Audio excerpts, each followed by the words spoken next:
Hello students, आज हम revision series की ये 5वीं वीडियो है।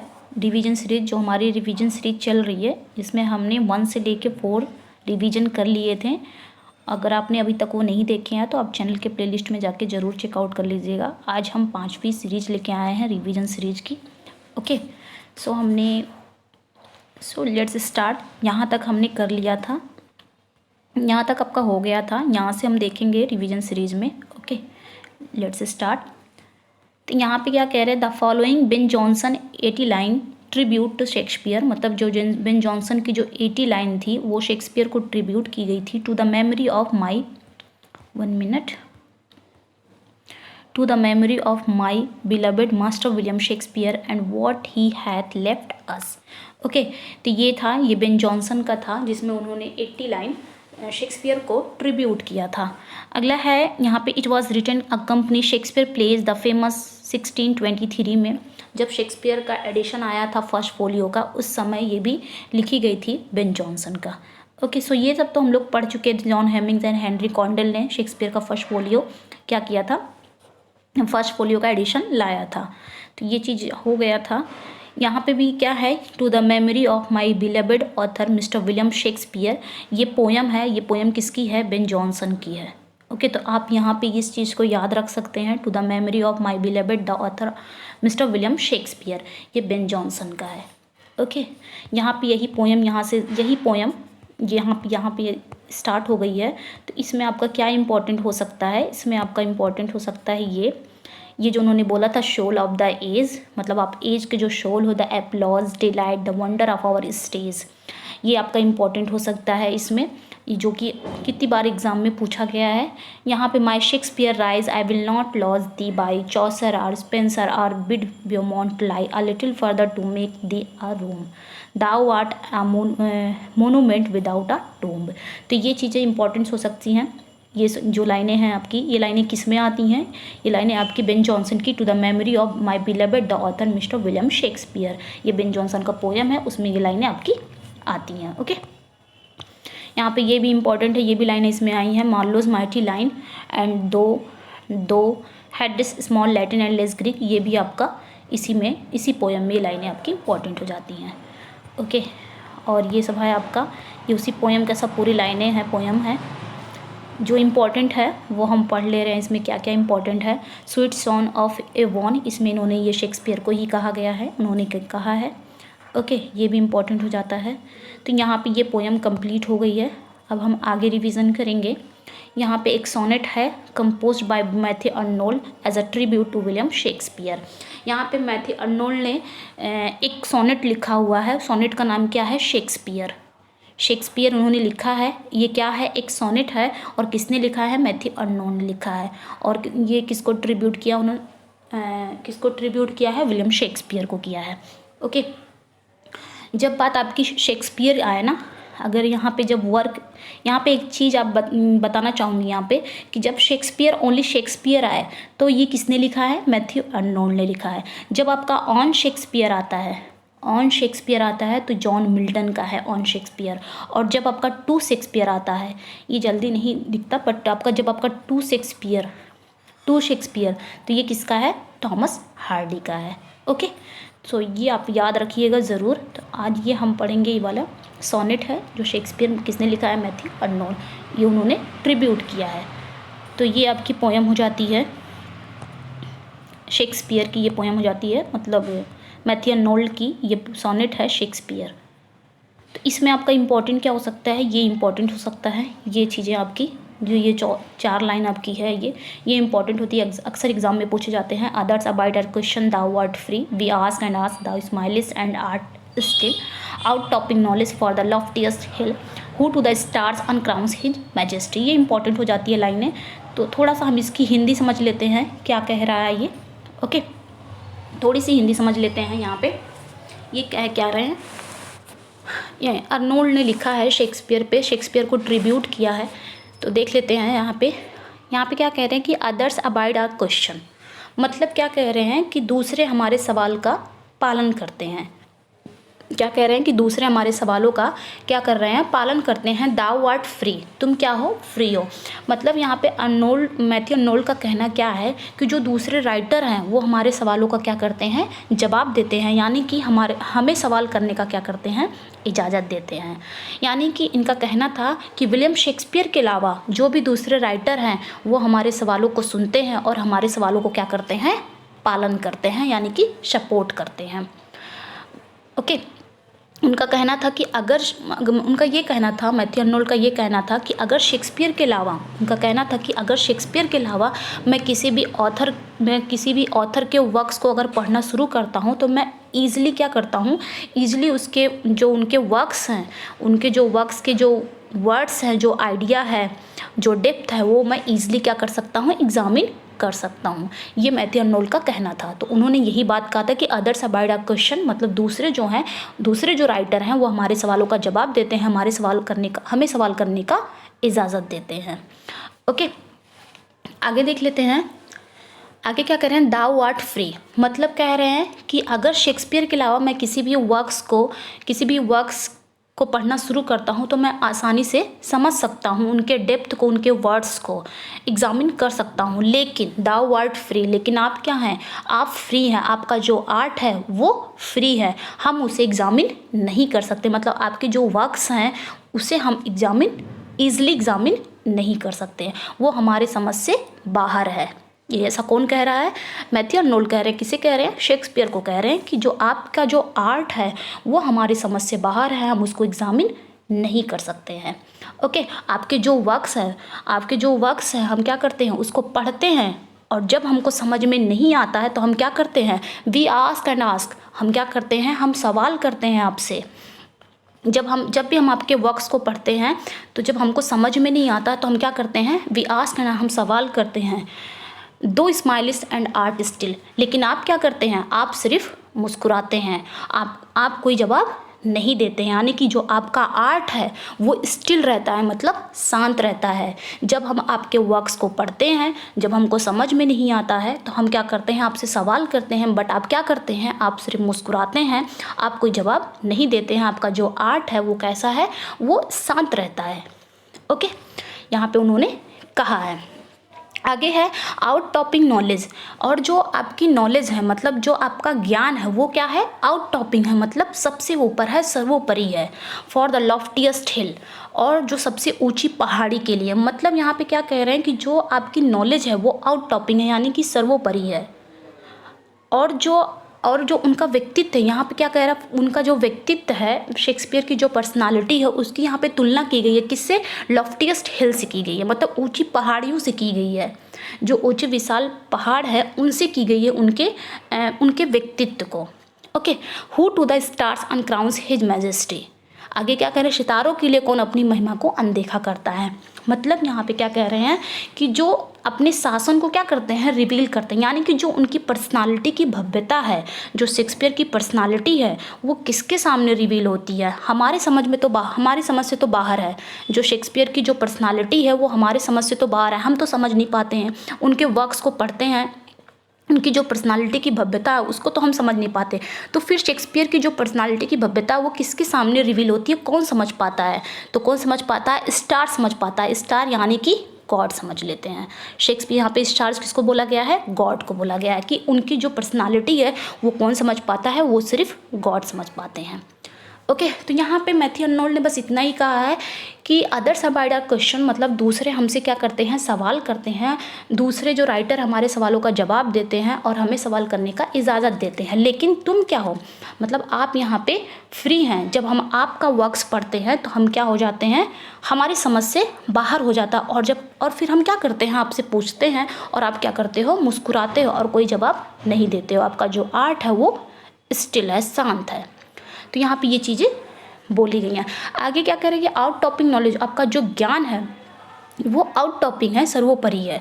और यहाँ पे जो उनके व्यक्तित्व है उसकी तुलना किससे की गई है, लॉफ्टिएस्ट हिल से की गई है। और जो आपका व्यक्तित्व है वो हमारे समझ से तो बाहर है, फिर कौन समझ पाता है, तो शायद स्टार्स आपके व्यक्तित्व को, आपकी जो व्यक्तित्व की भव्यता को समझ सकते हैं, स्टार्स यानी कि गॉड। ओके, तो ये इम्पॉर्टेंट था, इसका हिंदी हमने देख लिया है। ये इस पोएम की और भी लाइनें हैं, ये कुछ ज़्यादा इंपॉर्टेंट थी लाइनें।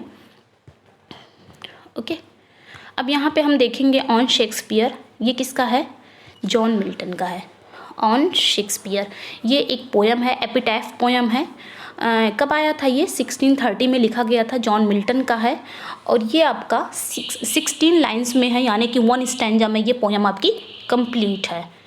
ओके, तो यहाँ पे भी आपकी ये इंपॉर्टेंट हो जाती है, what needs my Shakespeare for his honoured bones the labour of an is age in piled stones और that his hallowed relics should be hid under a starry pointing pyramid.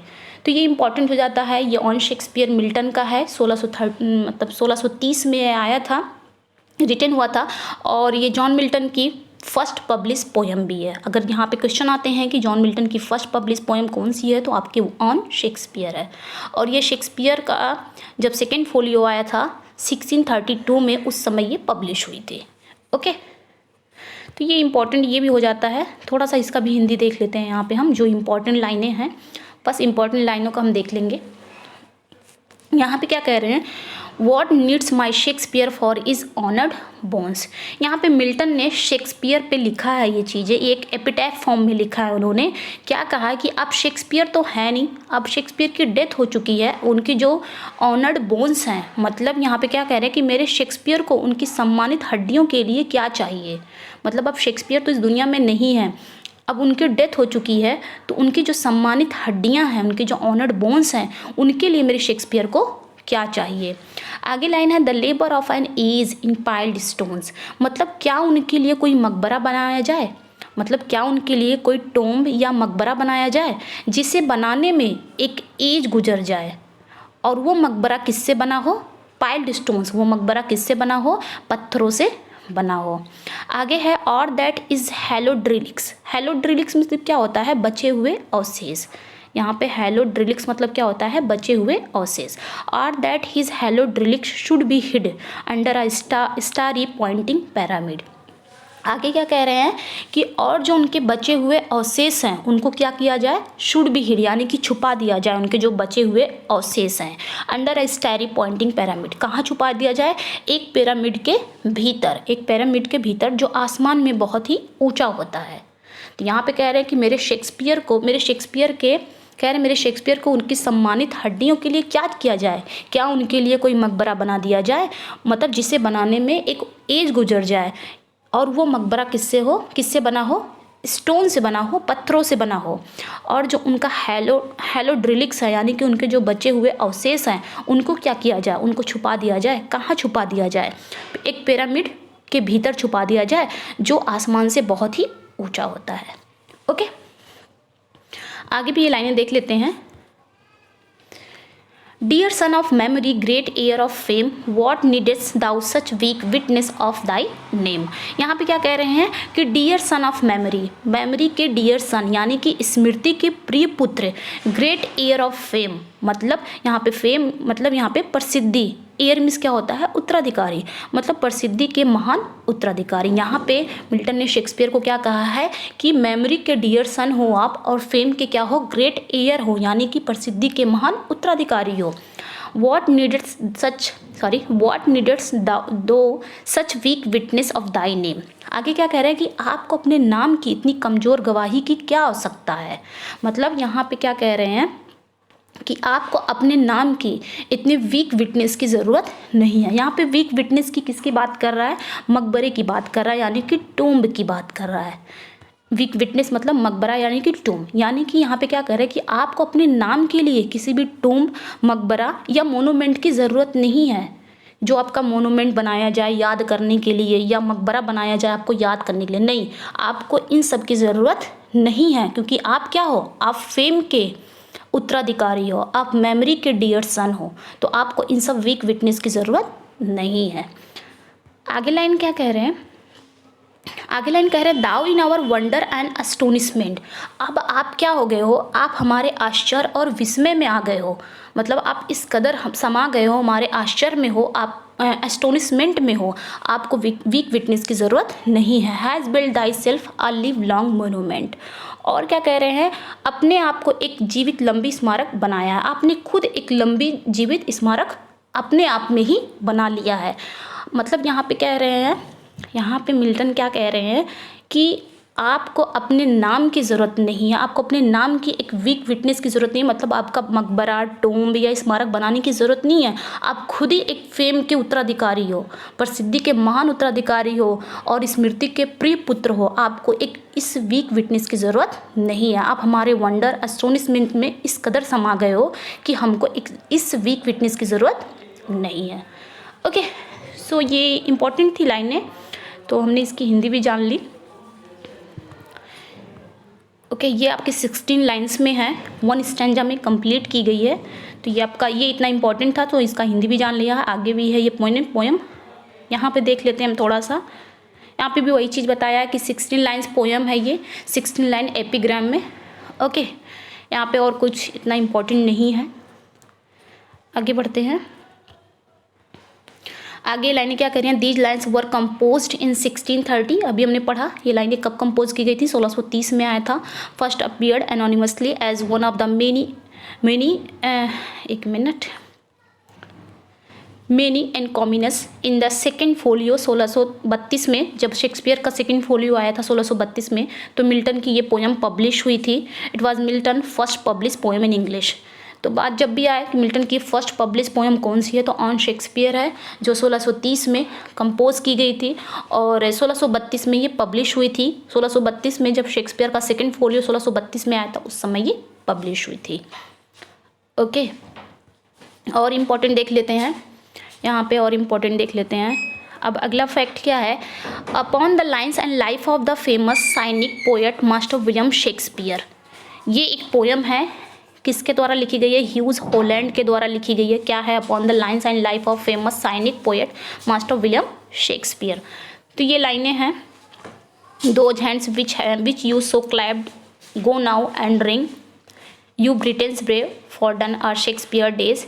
ये लाइनें आपकी इस पोएम की है, किसकी है, ह्यूज हॉलैंड की है। ओके, तो ये सारी लाइनें आ जा रही हैं, यहाँ पे भी थोड़ा सा पढ़ लेते हैं। Hugh Holland was an Elizabethan poet and Cambridge scholar. ये एक एलिजाबेथन पोएट थे और कैम्ब्रिज स्कॉलर थे। He chiefly remembered as the author of the above sonnet prefixed to the first Shakespeare folio 1623। इन्हें मुख्य रूप से याद किया जाता है किसके रूप में, author of the above sonnet prefixed to the first Shakespeare folio के रूप में इन्हें मुख्य रूप से याद किया जाता है, किन्हें, ह्यूज हॉलैंड को। ओके, आगे भी देख लेते हैं। ये अगला फैक्ट क्या है, Leonard Digges and James Mabbe also wrote commendatory verses to the first folio of Shakespeare plays 1623। यहाँ पे क्या बोल रहा है कि जो शेक्सपियर का फर्स्ट फोलियो था 1623, उसकी जो कमेंडेटरी वर्सेस है, इसको किसने लिखा है, लियोनार्ड डिगेस और जेम्स माबे ने लिखा है। ये इंपॉर्टेंट हो जाता है, यहाँ पे ये फैक्ट आपका इम्पॉर्टेंट हो जाता है। Okay, James Mabbe refers to his relatively early death of Shakespeare. उन्होंने शेक्सपियर के अर्ली डेथ को क्या किया है, रेफर्स किया है यहाँ पे। तो ये चीज़ें इंपॉर्टेंट हो जाती है। लियोनार्ड डिगेस और जेम्स माबे ने कमेंडेटरी वर्सेस लिखा है फर्स्ट फोलियो शेक्सपियर के। ओके, अगला है, अब यहाँ पे भी हम थोड़ा सा इसको भी देख लेते हैं। अगला फैक्ट है, यहाँ पे उतना इम्पोर्टेंट नहीं है। अगला फैक्ट देख लेते हैं, short notes on Shakespeare's poems है। शेक्सपियर की पोएम्स में जो शेक्सपियर की लॉन्ग नैरेटिव पोएम्स है, वीनस एंड एडोनिस और द रेप ऑफ लुक्रीज के बारे में, जो उनकी 5 पोएम्स हैं, जिसमें से जो 2 बहुत इंपॉर्टेंट हैं, long narrative poems Venus and Adonis, the rape of Lucrece, यहाँ पे थोड़ा सा बताया गया है, इसको देख लेते हैं।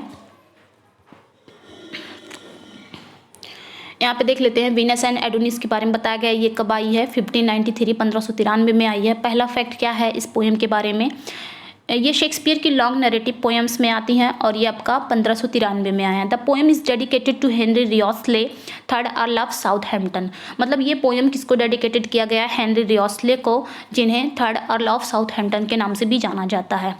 दूसरा फैक्ट इस पोएम के बारे में क्या है, it was written in 1592 to 1593। ये लिखा कब गया, 1592 से 1593 के बीच में लिखा गया है। 1593 when the outbreak of plague in London cause the city authorities to close all the public play house. उस समय लिखा गया था जब लंदन में प्लेग हो गया था और अथॉरिटीज ने ये मतलब दे दिया था कि जितनी पब्लिक प्ले हाउस है, जितनी भी थिएटर है, उसको क्लोज कर दिया जाए। उस समय जब लंदन में प्लेग आ गए थे तो उस समय पब्लिक प्ले हाउस को क्या कर दिया गया था, क्लोज कर दिया गया था। देन शेक्सपियर ने इस प्ले को लिखा, इस पोयम को लिखा, वीनस एंड एडोनिस को 1592 और 93 के बीच में। ओके, अगला फैक्ट क्या है इस पोयम से, its plot is based on passage from Ovid's Metamorphoses. मतलब इसके जो प्लॉट हैं ये किस पे बेस्ड हैं, ओविड की मेटामॉर्फिसिस के पैसेज पर इसके प्लॉट बेस्ड हैं। अगला फैक्ट क्या है, it is written in stanza of 6 line of iambic pentameter rhyming ABABCC।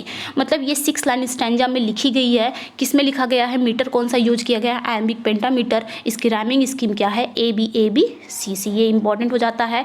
The poem has 199 stanza or 1194 lines and contains Shakespeare's most graphic depiction of sexual excitement। तो यहाँ पे क्या कह रहा है कि ये जो पोयम है ये 6 लाइन स्टैंजा में लिखा गया है एम्बिक पेंटामीटर में। इसकी राइमिंग स्कीम ABABCC है और ये पोयम में 199 स्टैंजा है। लाइन्स कितनी है, 1194। यहाँ पे इंपॉर्टेंट हो जाता है ये सारी चीज़ें आपकी, ये सारा इंपॉर्टेंट हो जाता है। कितनी मरतबा एग्जाम में पूछा गया है, ये आपकी 6 लाइन स्टैंजा इंपॉर्टेंट हो जाती है। एम्बिक पेंटामीटर राइमिंग स्कीम यहाँ पे इंपॉर्टेंट हो जाता है। इसमें स्टैंजा कितनी है, 199 स्टैंजा है। लाइन्स कितनी है, 1194 लाइन्स हैं। Okay, and contains Shakespeare most graphic depiction of sexual excitement. और इसमें शेक्सपियर का क्या है, और इसमें शेक्सपियर की यौन उत्तेजना का सबसे ग्राफिक चित्रण किया गया है। ओके, आगे यहाँ पे इस पोएम के बारे में थोड़ा सा यहाँ पे समरी दिया गया है, इसको भी देख लेते हैं। थोड़ी सी समरी है यहाँ पे, थोड़ी सी समरी देख लेते हैं। The poem details N ancient Mediterranean myth about a beautiful boy Adonis. यानी कि क्या कह रहा है कि कविता एक सुंदर लड़के एडोनिस के बारे में एक प्राचीन भूमध्य सागरीय मिथक को फिर से बताती है, यानी कि रिटेल्स करती है एक एडोनिस के बारे में, एक सुंदर लड़के एडोनिस के बारे में। Who has no interest in love और सेक्स, जिसे प्यार और सेक्स में कोई दिलचस्पी नहीं है। And spends all his time hunting instead, और इसके बजाय वह अपना सारा समय शिकार में बिताता था।